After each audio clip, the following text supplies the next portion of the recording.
Adelante, Betty.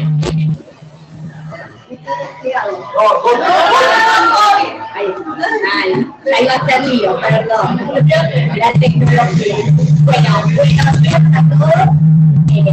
Como ya saben, soy Betty, los chicos ya me conocen. Me presento, soy la profesora de historia, más que nada para Lidia, que también es otro año más que compartimos otra charla de uso permanente del holocausto. Los chicos ya estuvieron charlando anteriormente, anterior a la charla. Bueno, y es grato tener en primera persona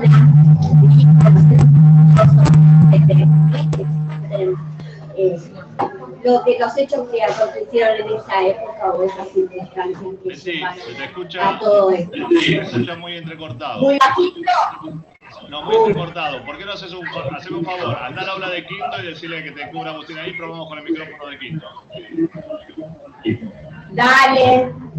Ahí se cruza porque ese micrófono estaba andando medio mal. Hoy nos costó conectar la cámara y el audio. Sí, sí, estaba haciendo mucha interferencia. Sí, mucha interferencia. Así que se cruza el aula de enfrente ahí en quinto, a ver si ahí la escuchamos mejor.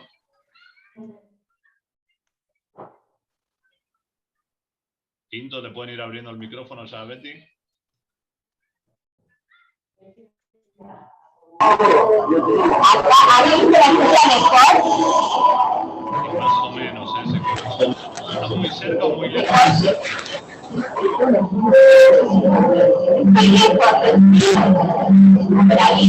Ahí. Exactamente igual, retoma mucho. A ver si hay. ¿Quieres que vaya aquí? Venía acá en la oficina, va a ser lo mejor, porque ahí se escucha muy bien. Ahí voy. Sí, como están enfrentadas las aulas, debe acoplar el micrófono del otro aula, por eso debe hacer tanto ruido. Así que denme 2 minutitos que venga Betty, así los presenta bien, que se lo merecen, y ya arrancamos.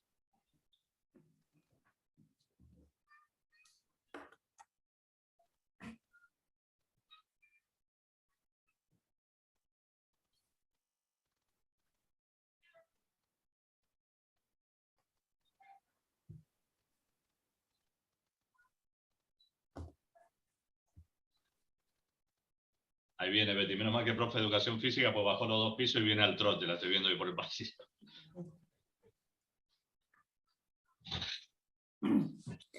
Ahora, respirá. Todo tuyo. Bueno, ahora sí me escuchan bien.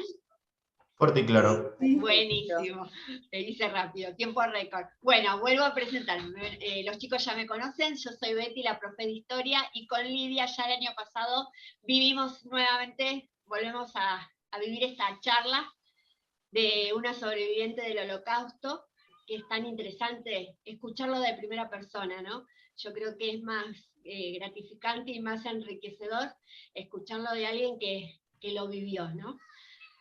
Bueno, le doy el paso a Lidia y agradeciendo obviamente otro año más y también a la Fundación. Yo le doy el paso primero a Sebastián, que es el representante de la Fundación. Bueno, agarro yo entonces. Gracias. Bueno, ¿qué tal chicos? Buenos días. Para nosotros desde la Fundación Konrad Adenauer es un placer apoyar este tipo de actividades, más que nada teniendo en cuenta la vigencia que están cobrando estos temas. Después de más de 50 años de paz en Europa, se está volviendo a vivir un periodo de guerras, entonces me parece que viene el testimonio de Ruth y de otros sobrevivientes, cobra especial relevancia hoy en día.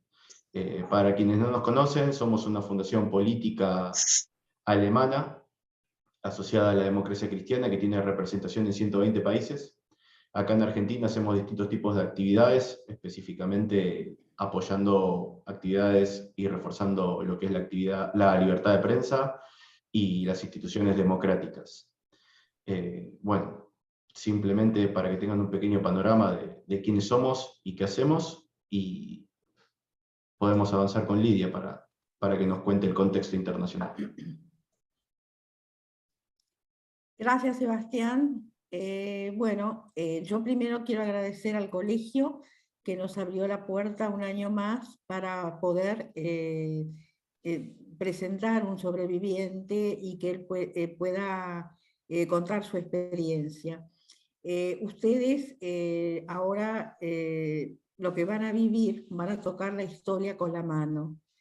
Es decir, escuchar un sobreviviente de primera mano es mucho más que ver una película o leer un libro, o ver, como muchos han visto, la lista de Schindler o otras películas, o leer libros, el libro de Ana Frank, pero tener un representante en vivo y contando su propia experiencia es una riqueza muy grande.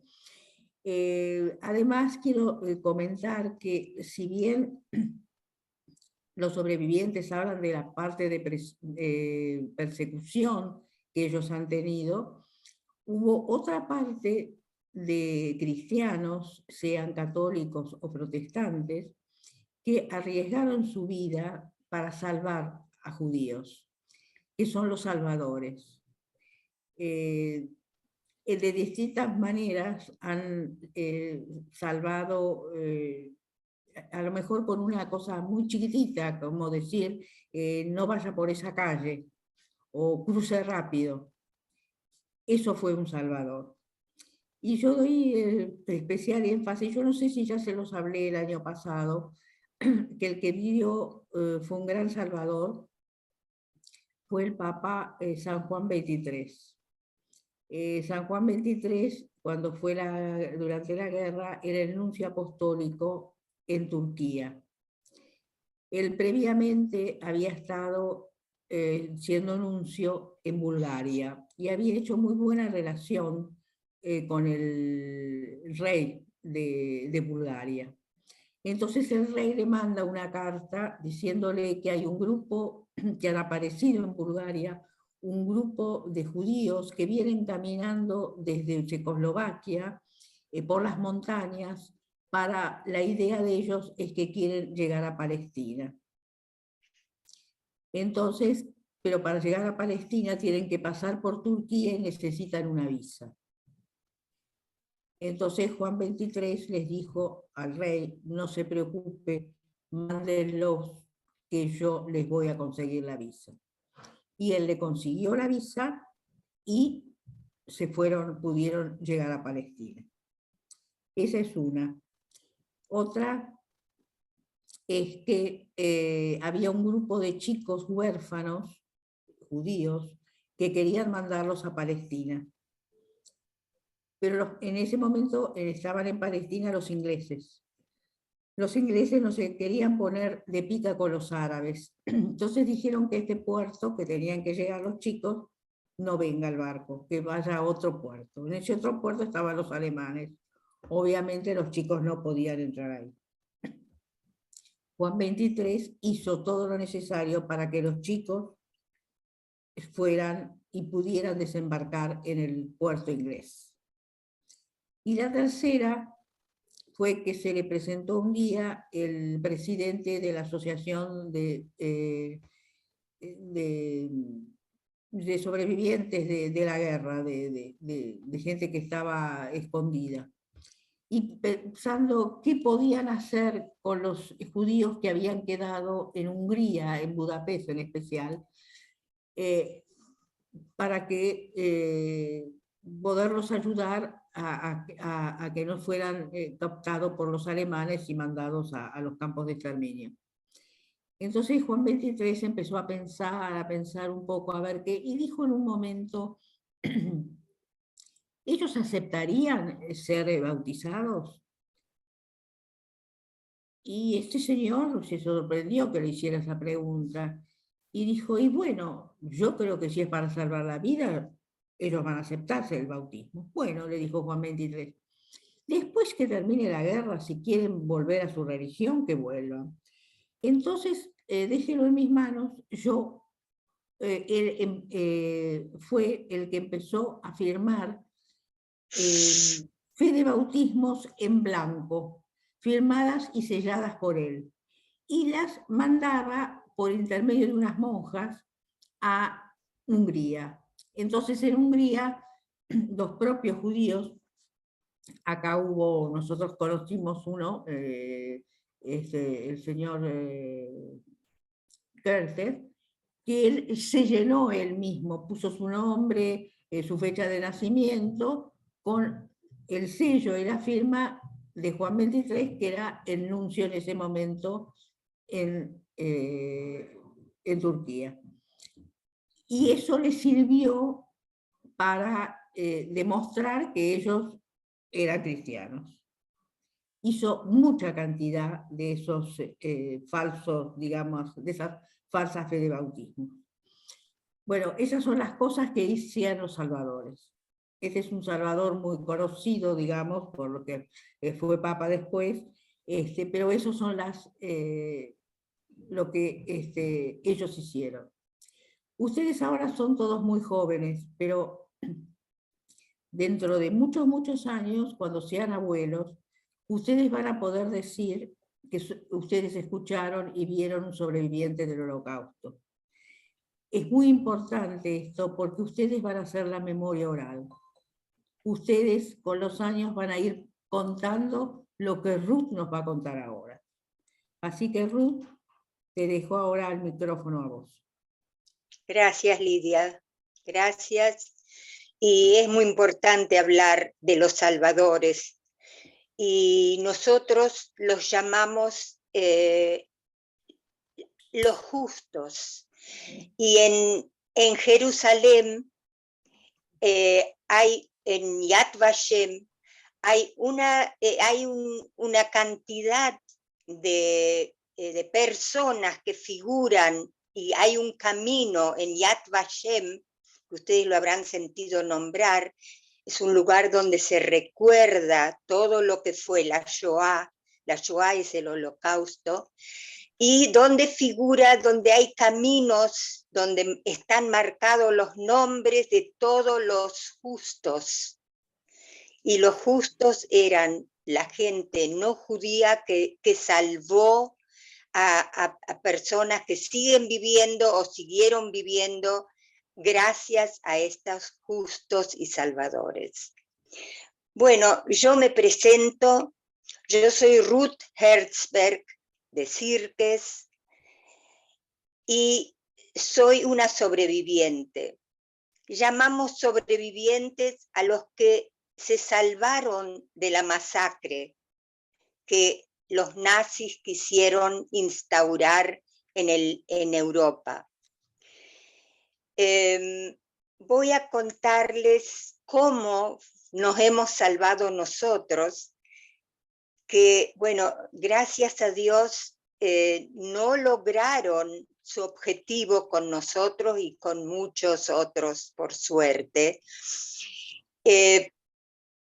porque por distintas razones.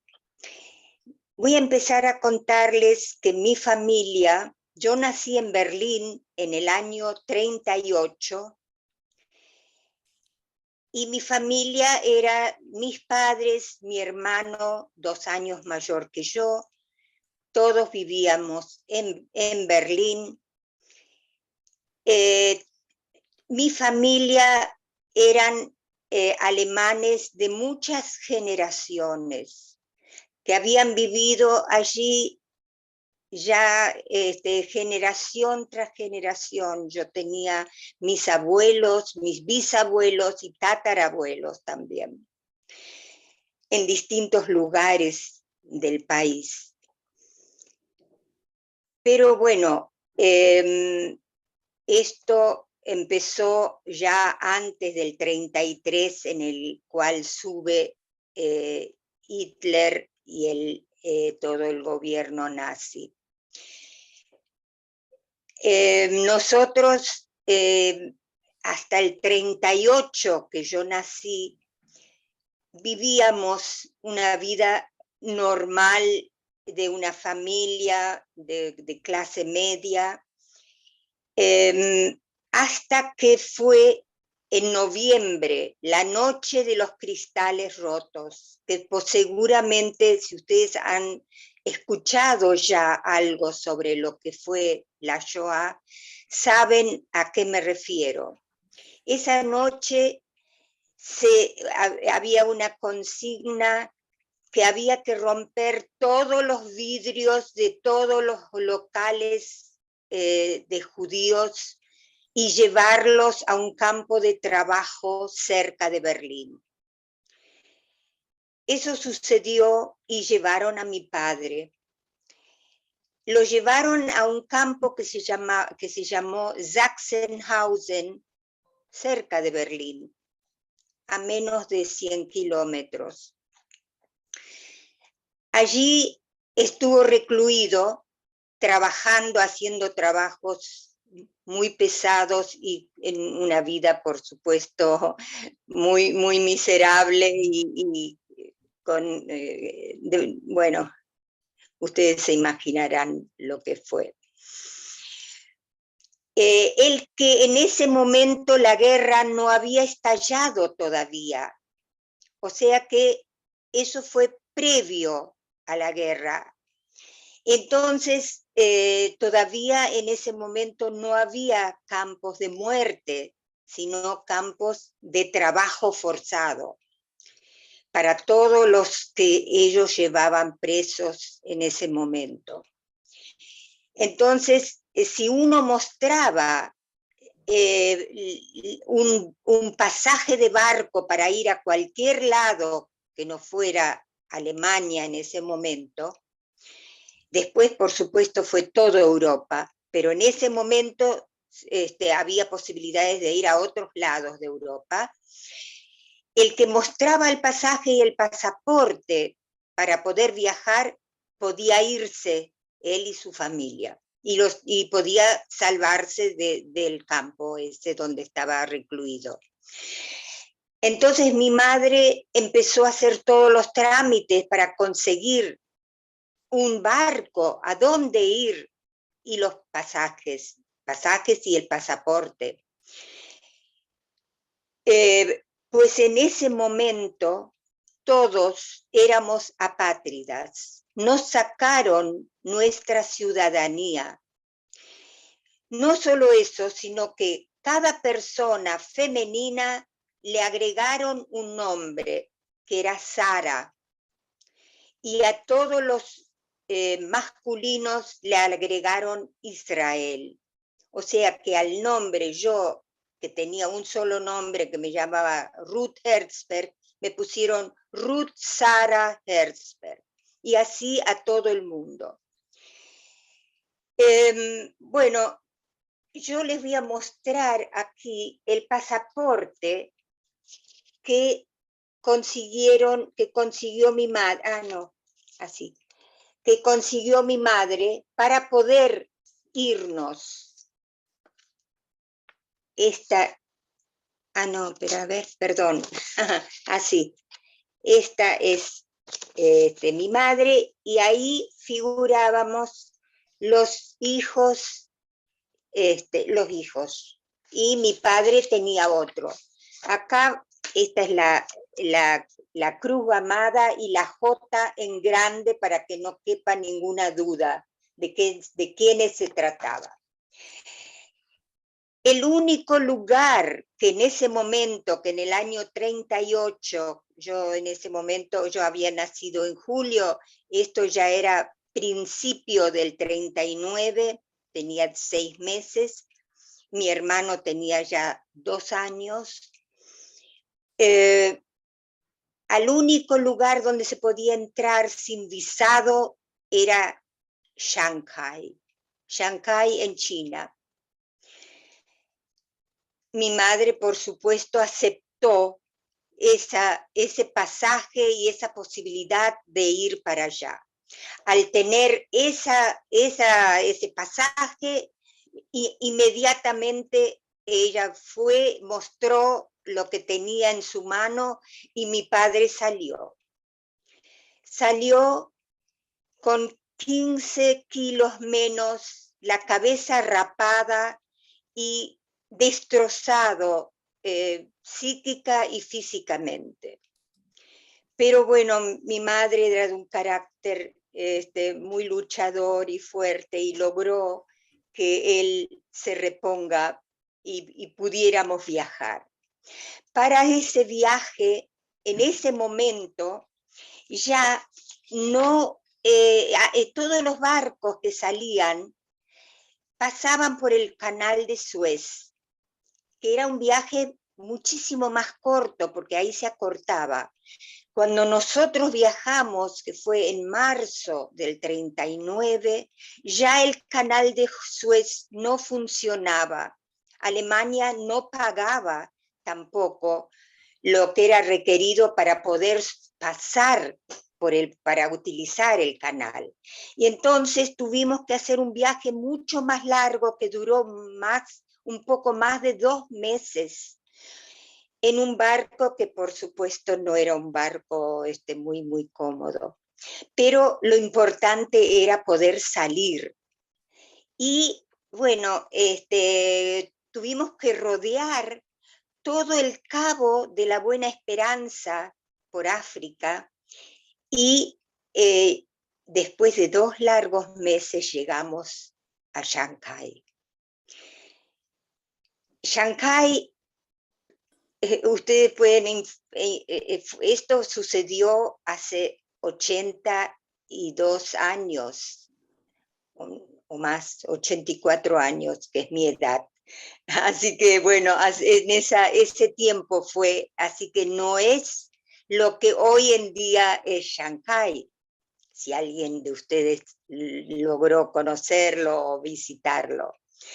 En ese momento, Shanghái era un puerto muy importante porque había militares y gente, era una ciudad cosmopolita total, había gente de todo el mundo, y militares en especial, porque China siempre estuvo en guerra con Japón, y bueno, siempre hubo problemas de ese tipo. Entonces, pero para nosotros fue la salvación. Bueno, fuimos allí, al principio conseguimos dónde vivir. Un tío mío, que era el hermano de mi madre, ya unos meses antes había viajado para allá, y entonces él sabía que íbamos a llegar y nos consiguió una pequeña habitación donde podíamos vivir el primer tiempo. Más o menos, por supuesto, era una cultura totalmente distinta, idiomas había que saber. En ese momento, como era una ciudad cosmopolita, se hablaba inglés, pero había que saberlo. Mi madre hablaba inglés y entendía francés. Mi padre le resultaba muy, muy difícil cualquier otro idioma, pero bueno, también tuvo que cambiar lo que él sabía hacer para trabajar y aprender otro oficio para poder conseguir algún trabajo, lo cual hizo muy rápidamente, consiguió algún trabajo, se normalizó un poco nuestra vida. Nosotros pequeños, los chicos, bueno, también hacíamos una vida dentro de lo que uno puede pensar normal, jugar con niños, estar en la calle, y más o menos ambientarse al lugar. El problema eran mis padres, que de tener una vida bastante acomodada, tuvieron que vivir en ese ambiente totalmente distinto. Pero pasaron 2 años digamos, se puede llamar bonanza dentro de la ciudad de Shanghái. Para nosotros y para todos los refugiados que llegaron. Éramos 20.000 que llegamos de Austria, de Alemania, de Yugoslavia, de Polonia. Había judíos de toda Europa. Bueno, la cosa cambió en el año 41, 42, porque entraron marchando los japoneses, que eran aliados de los nazis, y entonces ellos, bueno, entraron, ocuparon la ciudad y recibieron órdenes de Alemania que ellos debían también hacer, debían ellos respetar la solución final que ellos habían decidido con respecto a los judíos. Después yo les voy a explicar un poco, si es que no saben de qué se trata la solución final, se lo voy a explicar un poco dentro de un ratito, pero ahora voy a seguir con la historia.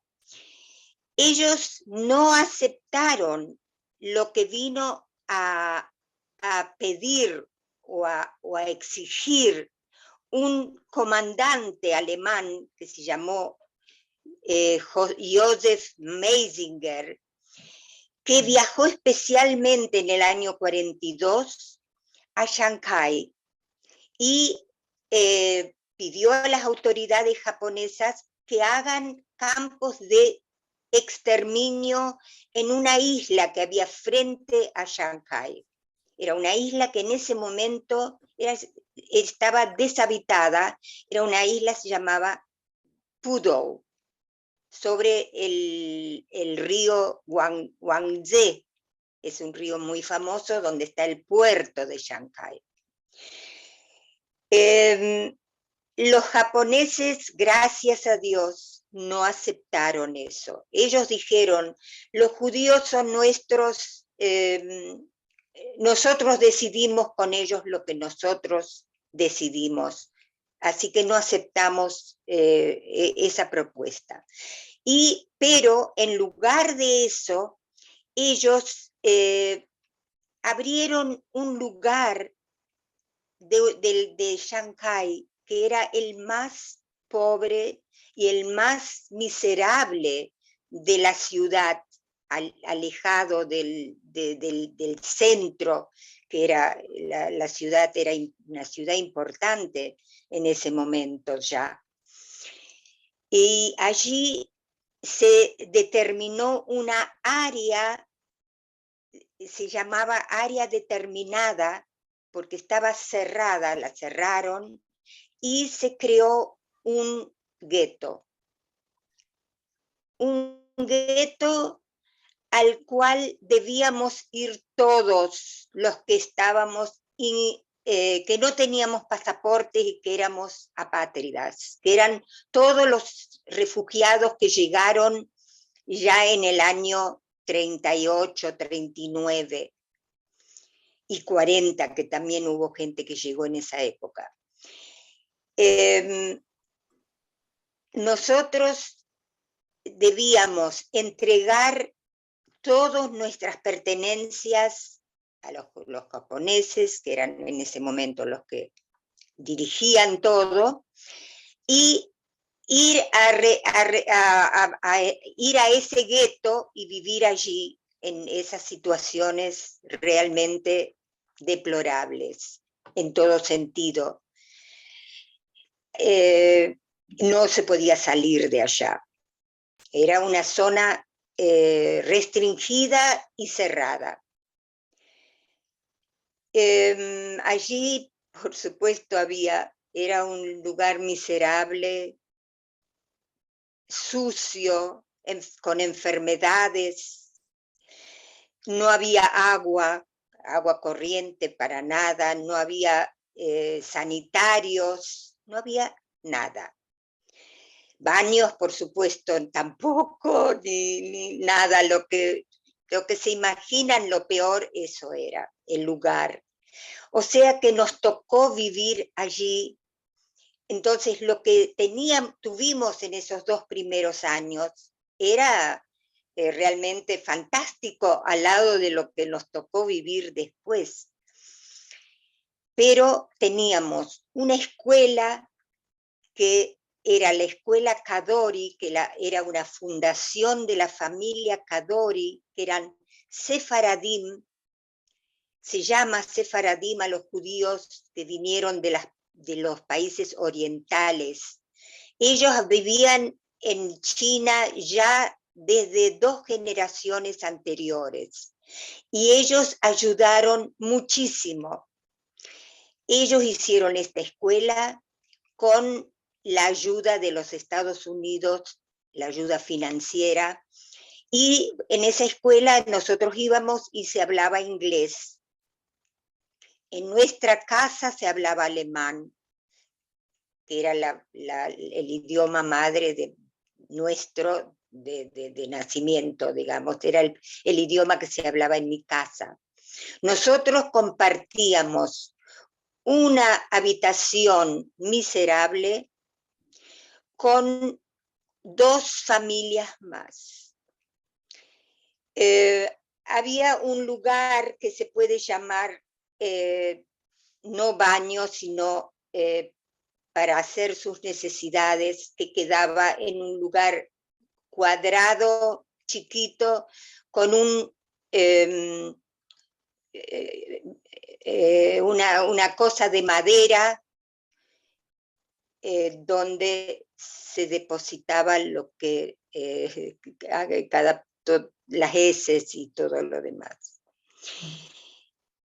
Para recoger eso, para que ustedes se hagan una idea de lo que era, todos los días pasaba un carro tirado por una persona, por un culi. Culi se llamaban los que tiraban los rickshaw. No sé si ustedes sabrán, el rickshaw era el carrito por donde se sentaba una persona, pero eso en la ciudad, por supuesto, en el gueto no había rickshaw, pero en la ciudad se transportaba la gente en un rickshaw y el culi era el que corría delante llevando a la persona en ese carrito.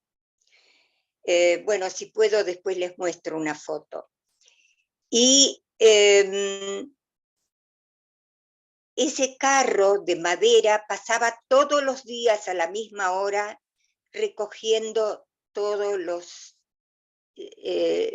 depositado en esos tarros de madera, con un olor característico que ya uno sabía de lejos cuando se acercaba. Bueno, en cuanto a la vida de todos los días era brava, muy, muy brava, porque hasta el agua había que ir a comprar una pava, cada uno tenía una pava grande y había que ir a buscar el agua hervida para poder hacer la comida y tomar el agua. Había lugares donde se vendía el agua hervida. La comida era muy, muy, muy pobre y muy justa. Mi madre iba a un lugar donde había una olla popular y que hacían justamente la gente que estaba de antes para colaborar con todos nosotros, y hacía un plato de comida para cada familia por día en los momentos así más difíciles. Bueno, así continuó nuestra vida en el gueto hasta la finalización de la guerra, en el año 45. Por supuesto, yo lo estoy haciendo un poco rápido, pero fue muy, muy difícil. Yo personalmente tuve 2 veces el paludismo, que fue una enfermedad que pocos se salvaban porque no había los medicamentos necesarios para combatirlo. Bueno, para mi madre, acostumbrada a una vida, a una buena vida, ella por suerte se ambientó muy rápidamente a todo eso que había que hacer. La poca cosa que hacía, que cocinaba, o para nosotros darnos algo más de vitaminas o algo, había que cocinarlo en el pasillo, en la calle, que eran calles que se llamaban lane en inglés, que son pasillos, y había que sacar una cocinita de carbón a la calle y ahí cocinar algo que hasta que ese carbón se prendía había que hacer milagros. Bueno, eso para que se den una idea aproximada de lo que nos tocó vivir allí.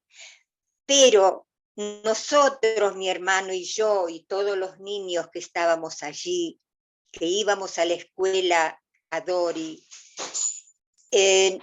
no puedo decir que hemos sufrido esa situación, porque jugábamos en la calle y jugábamos con los niños del lugar, con los chinos, y tratábamos de comunicarnos y todo eso, pero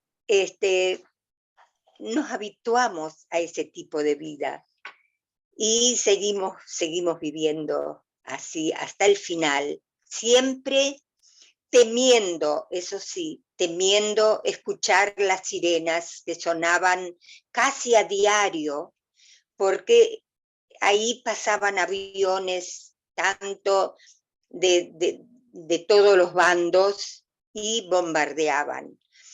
El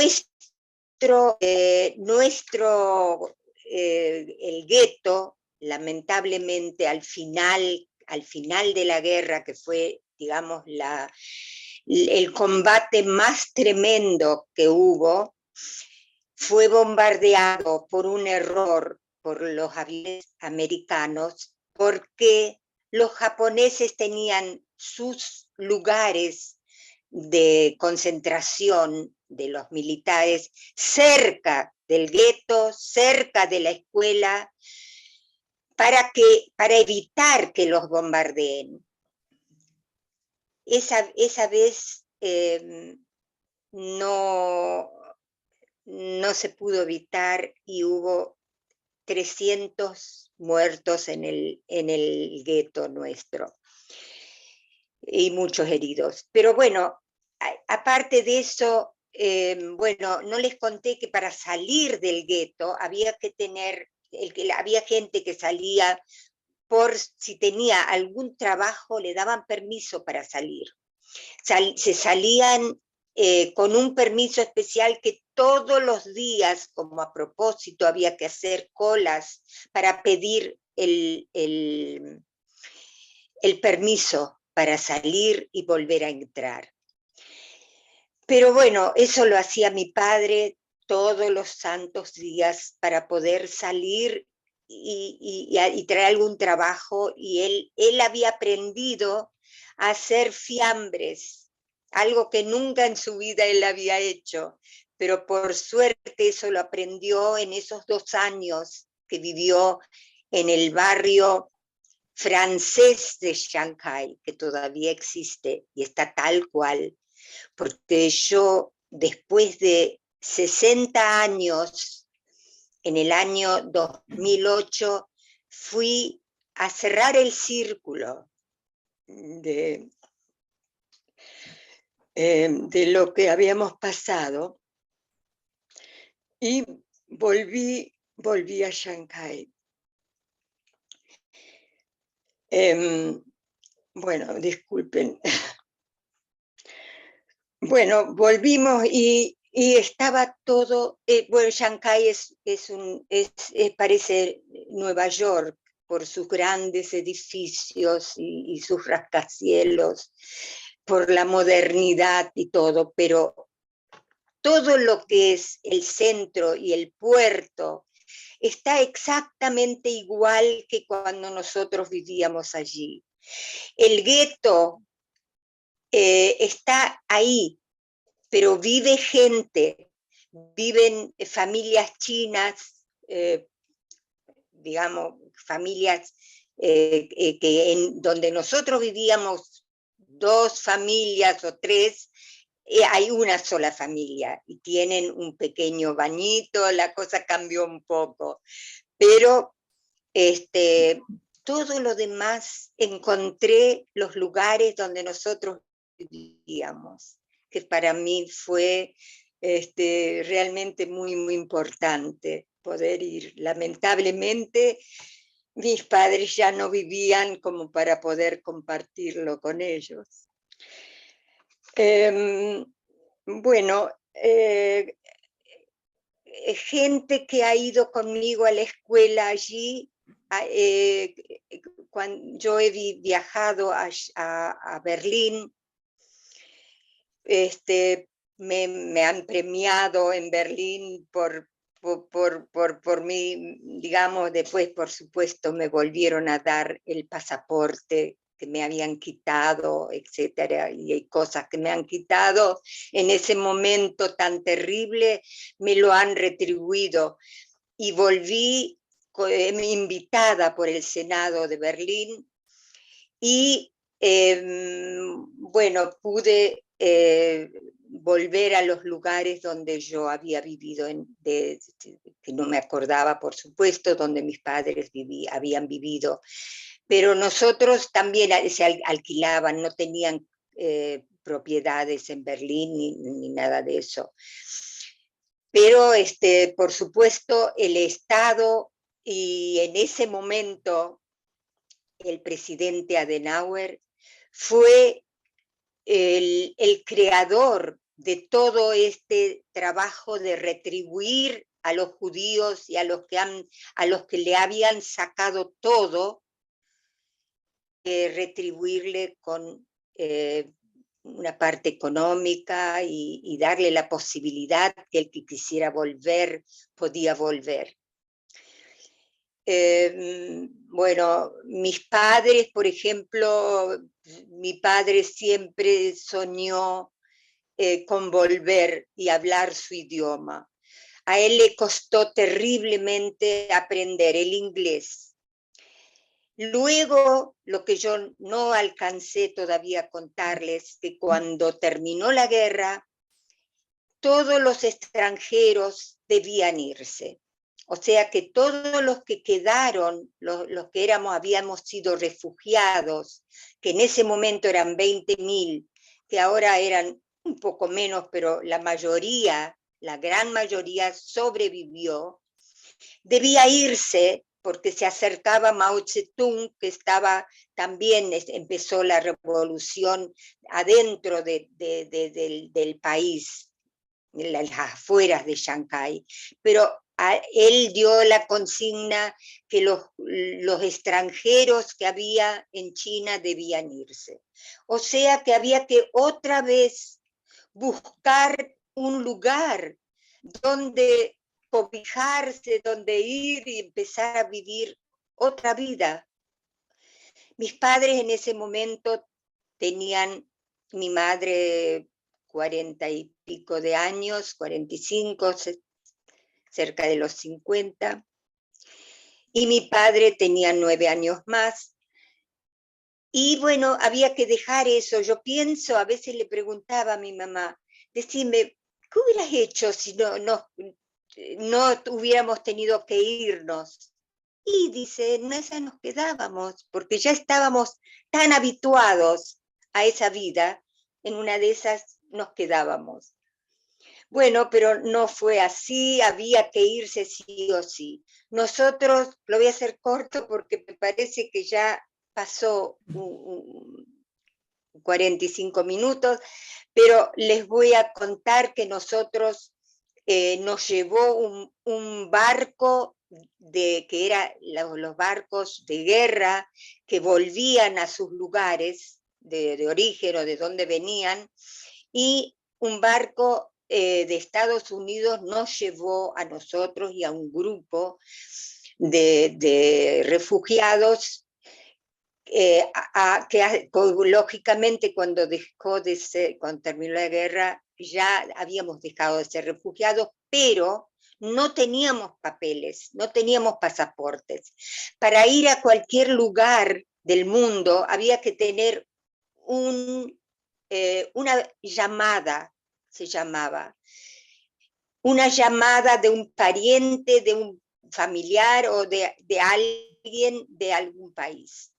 Nosotros teníamos familiares en la Argentina y habíamos tenido familiares en Paraguay, pero los familiares más cercanos estaban acá. Tenía un abuelo, digamos, el padre de mi papá, que vivía, ya estaba viviendo en Buenos Aires, pero había ido a un lugar de Entre Ríos a trabajar la tierra, junto con un hijo, que era el único hermano de mi papá, y que después de haber trabajado en el campo y no haberles ido muy bien, fueron a la capital federal. Pero ellos no nos podían mandar llamadas, porque ellos ya habían llamado al papá, no podían, habían llamado al papá. Nosotros recibimos una llamada de Asunción. Bueno, el barco nos dejó en San Francisco, que era el primer puerto. Llegamos allí, había gente que nos recibió, que nos acomodó. Por supuesto que mi padre soñaba con quedarse ahí y conseguir trabajo y quedarse por allí en ese momento, pero no fue posible, no teníamos llamada y seguimos viaje a la Argentina. En la Argentina, en ese momento, era el año 47, 2 años después del término de la guerra. No podíamos entrar tampoco. Estuvimos en el Hotel de los Inmigrantes, que queda en Retiro, que en ese momento no era nada que ver con un hotel, pero bueno, las mujeres estábamos en un lado, los hombres en otra. No se podía salir, los parientes vinieron a visitarnos allí, tampoco podíamos salir de allí, y en ese momento nos llevaron en un avión de esos chiquitos que había en esa época a Asunción, para que no se nos ocurra ir a otro lado. Así que vivimos 2 años en Asunción. Mis padres, bueno, todos tuvimos que aprender el español, que nosotros, mi hermano y yo, lo aprendimos de inmediato casi, pero bueno, a mi padre le costó horrores también. Mi mamá se arregló mucho con el inglés, pero también aprendieron. Y estuvimos 2 años viviendo en Asunción hasta que conseguimos una persona que nos llevó ilegalmente a Buenos Aires. Fue un viaje increíble, porque esa persona hacía ese trabajo. Por supuesto, había que pagarle bastante y él lo lograba. Él no sé cómo, pero él lo hacía. Tenía un camión que estaba cubierto con ladrillos. Adentro estaba hueco. Y en ese hueco estábamos nosotros. Éramos nosotros 4 y 2 personas más que también buscaban el mismo fin. Pero él no nos dejó en Buenos Aires, sino nos dejó en la frontera, en Clorinda, en la frontera de Paraguay y la Argentina. De ahí, en un botecito, cruzamos el río Paraná, y tomamos el tren y fuimos a Retiro, y ahí nos esperó la familia. Eso es una parte de mi vida, y bueno, pueden ustedes hacer preguntas si quieren, que con mucho gusto las voy a contestar.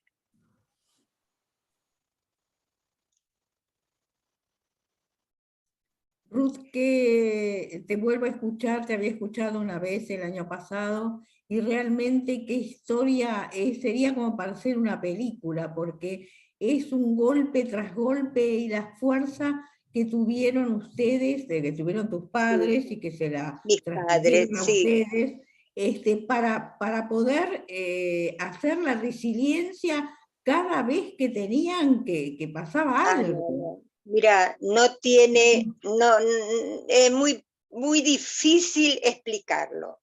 Sí, sí, obvio. Porque una cosa son los hechos y otra cosa es cuando uno lo cuenta. Claro. Porque yo ahora, por supuesto, pasaron muchos años, uno lo cuenta y realmente vuelve a revivirlo un poco, ¿no? Pero fue así y te digo, para mí primero fue un golpe muy grande que mis padres quieran volver a Alemania. Porque yo estaba muy, muy resentida contra todo lo que nos sucedió. Y no lo podía entender, estaba muy enojada. Pero mi padre revivió, lamentablemente vivió nada más que 10 años más. Él falleció a los 69 años. Quería cumplir los 70, pero no alcanzó. Y vivió, y por lo menos esos 10 años los vivió bien, engordó, era otra persona. Y ahí recién yo lo entendí. Entendí por qué él tanto quería volver y hablar su idioma y estar cómodo. Y por supuesto, le habían devuelto lo que le correspondía, su jubilación, los años de trabajo, todo, ¿entendés? Y entonces, bueno, yo lo entendí y me arrepentí de haberme enojado, ¿no? Claro, él es comprensible porque él se había criado ahí, era su vida había pasado en Alemania. Así es. En cambio, vos Acá, saliste de bebé. Claro, por supuesto, nada Entonces, que ver. que vos no tenías recuerdo ni nada de Alemania. Alemania podía haber sido Inglaterra, Francia o cualquier otro país. Pero tu papá no, tu papá y tu mamá no, ellos eran alemanes. Y con toda su familia arriba de ellos también alemana. Entonces era obvio que querían volver a Alemania. Por supuesto. Acá vi un mensajito de Betty, que los chicos creo que quieren hacer unas preguntas. Sí, que hagan, cómo no. Sí, ahí recibí una que dice, ¿cuántos años tenías cuando viniste a Buenos Aires? 11 años. En el año 49 llegué a Buenos Aires. 11 años tenía. Bueno, el que quiera hacer preguntas, que se acerque y lo escribe en el chat y yo se lo transmito a Ruth. Eso, bueno, con mucho gusto. No andan muy bien los micrófonos en las aulas, entonces así es más fácil y más rápido. Ah, bueno. ¿Alguien más no pueden ellos algo? mismos, no pueden ellos mismos hacer la pregunta. Ahí creo que se acercó alguien. ¿Cuántos idiomas hablas, Ruth? Pregunta. Bueno, yo hablo, el que mejor hablo el español. Hablo el inglés, que lo hablaba en la escuela, y hablo el alemán, que lo hablé siempre con mi familia, y hablo un poco de hebreo. Ah, bien. ¿Alguien más? ¿Otra pregunta? ¿Qué tipos de trabajo se podía hacer tu padre cuando pedía permisos para salir del gueto? Sí, mira, los que tenían algún oficio o profesión, le daban permiso para salir. Él aprendió, ya le comenté antes, que él aprendió a hacer fiambres kasher. No sé si saben ustedes lo que quiere decir kasher. Kasher es una forma de comida o de judía para no mezclar, para la dieta kasher, digamos, una dieta religiosa, ¿sí? Que no se mezclan ciertos alimentos. Entonces él aprendió a hacer ese fiambre, y bueno, con eso él ganaba algo, y aparte también podía traer algo de donde él trabajaba, le daban para nosotros algo del fiambre también, que era comida muy, muy especial, porque así proteínas no teníamos nosotros. Así que bueno, eso. El que tenía posibilidades de trabajo podía salir con, como expliqué antes, bastantes problemas, pero podían hacerlo. Sí. Preguntan también si tu papá participó en la Primera Guerra. No, porque no, el que participó en la Primera Guerra era su hermano mayor. Mi papá en la Primera Guerra no llegó a la edad para entrar al servicio militar. Mi papá nació en el 1902, así que no tenía la edad todavía. Pero el hermano... Si hubiera participado, digamos. Si él tenía que hacer el servicio militar, tenía que hacerlo sí o sí. El hermano de él, que era mayor, sí participó en la Primera Guerra. Yo tenía una foto de él subido a un caballo, porque se ve que era de eso. Después preguntan si el cambio de cultura afectó mucho a la familia. Mira, creo que lo sufrimos todos, sí, pero yo no te puedo decir, no a todos igual. Por ejemplo, pienso que a mi padre le afectó muchísimo más, por su carácter, por su forma de ser. Mi madre le afectó menos, porque a ella siempre le tocó a ella la lucha. Por ejemplo, cuando llegamos a Paraguay, que uno llega y no sabe a qué vamos a hacer, uno llega con lo que tiene puesto en ese momento. La primera que consiguió trabajo fue mi madre. Después de eso, mi papá enseguida consiguió también con el tema de los fiambres. Él hacía las salchichas alemanas, él era experto en eso. Y bueno, enseguida, como había comunidad alemana y de todos los que venían, los europeos comían ese tipo de fiambre, entonces siempre encontraba trabajo rápido. Le facilitó la entrada. Le facilitó, así es. El cambio de cultura, por supuesto, pero no había otra que adaptarse a la vida que le tocaba vivir. Creo que no era nada comparado, ¿no?, con lo que se vivía en ese momento, ¿no? Lo que se sufrió, los guetos y separarse. Bueno, no, por supuesto, tanto en Asunción como en la Argentina era una vida libre y más parecida a la cultura europea, ¿no? En especial en Buenos Aires, donde vivimos. El primer tiempo vivimos, todos los años que hemos vivido fue en Buenos Aires. Bueno, apenas llegamos en la casa de mi tío, que también él era empleado, tenía un departamento de 2 ambientes, y estuvimos nosotros los 4 en la casa de ellos los primeros días hasta que conseguimos una pensión. Todo fue lucha, pero gracias a Dios nosotros nos salvamos y quedamos sanos y salvos, digamos.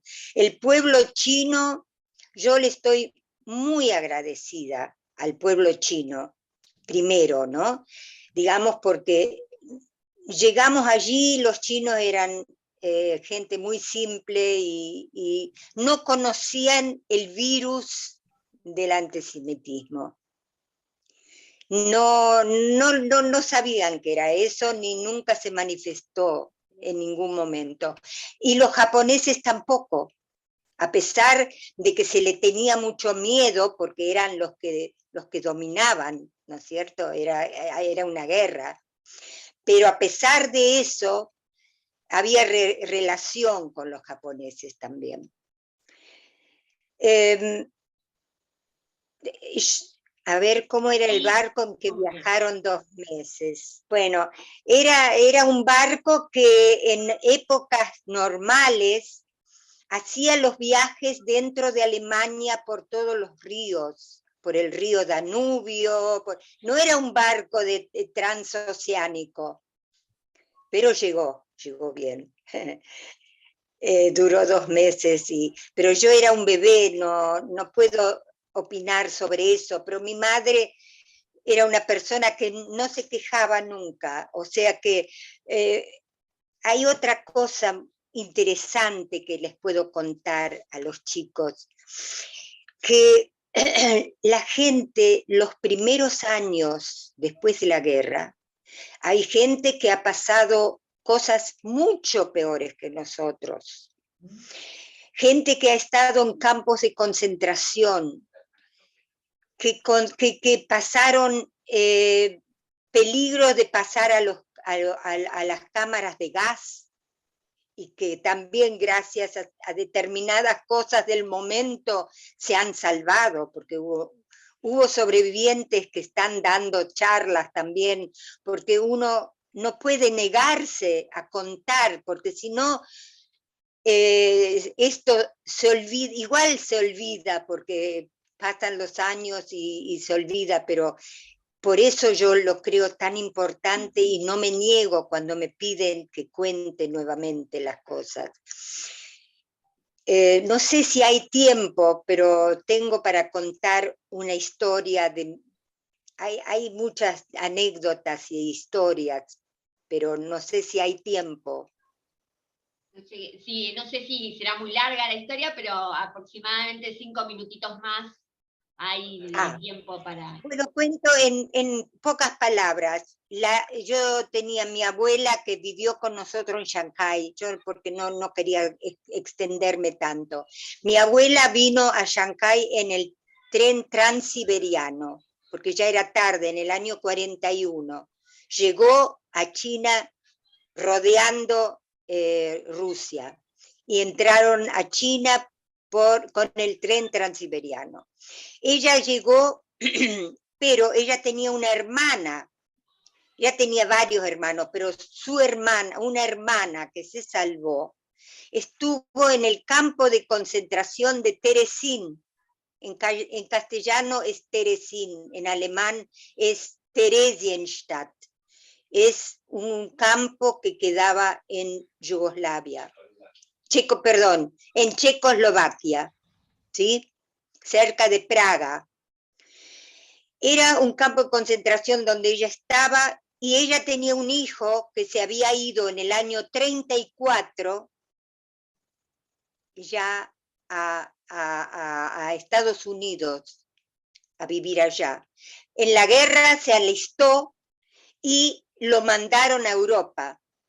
Y él sabía que tenía a su madre en un campo, sabía que estaba en alguno de esos en Checoslovaquia.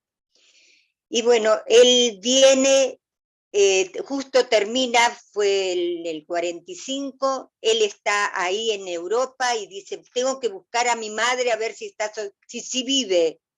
Y la encontró. La encontró,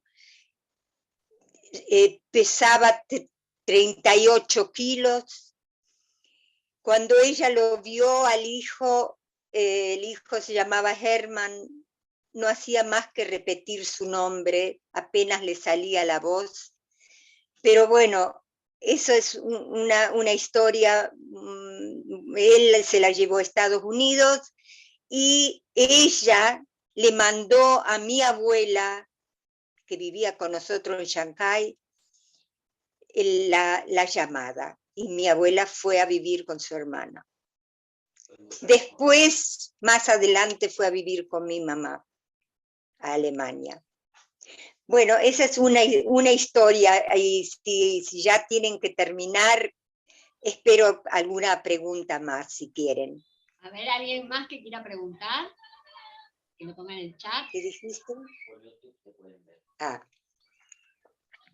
Bueno, les digo algo más.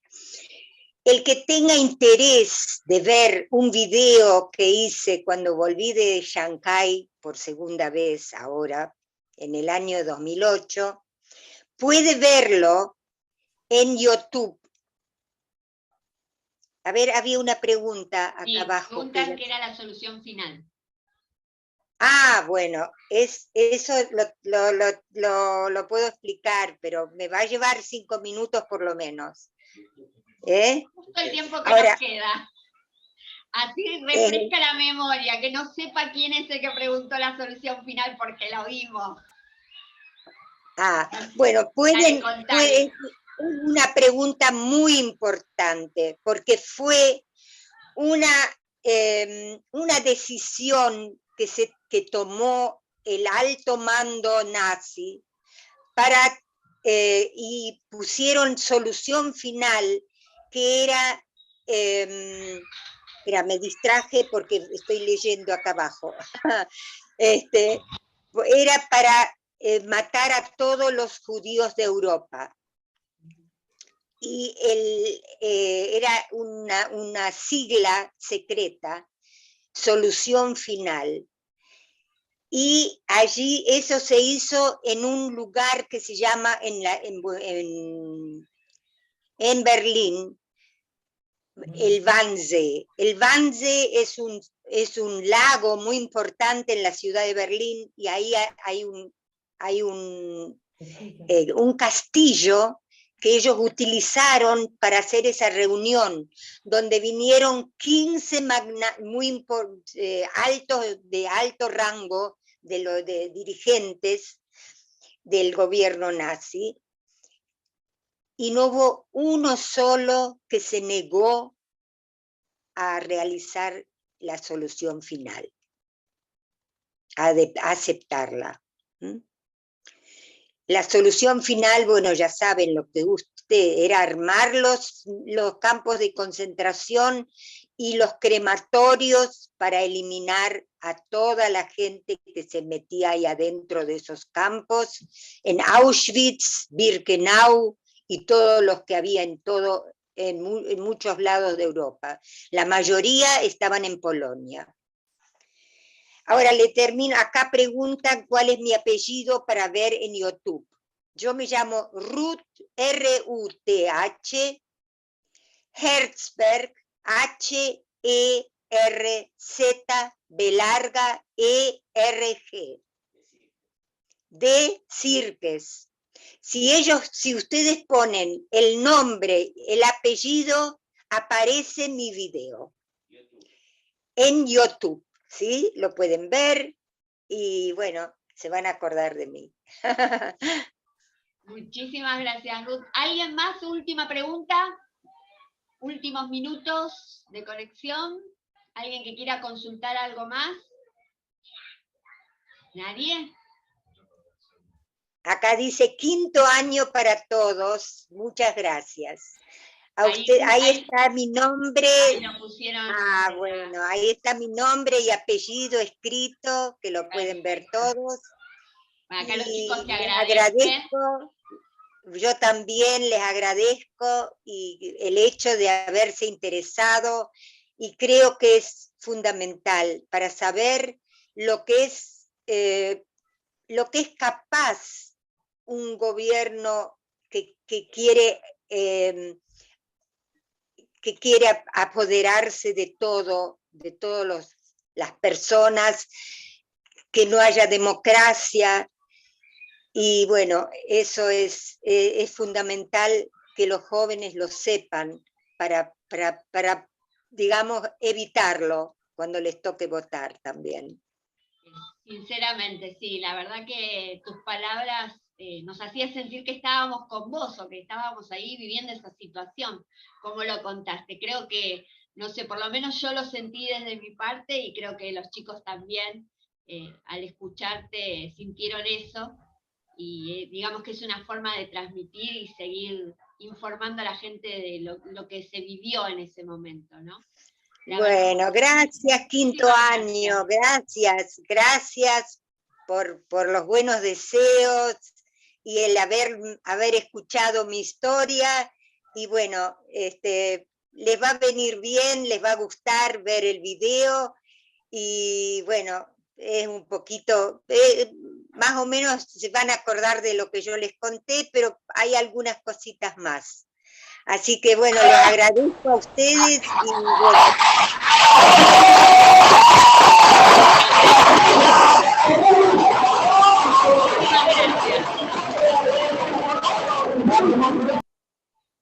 Gracias. Muchas gracias.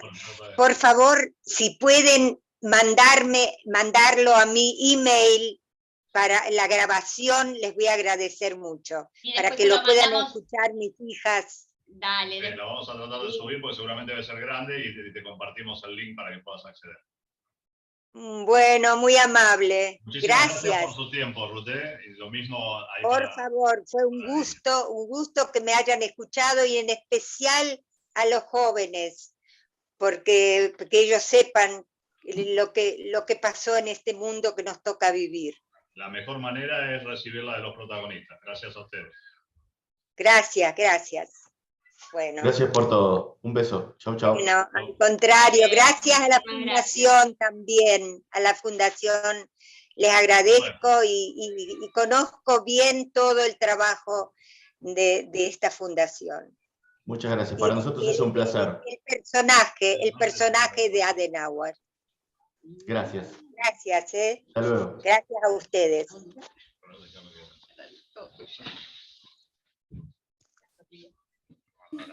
Ya le tenemos acá.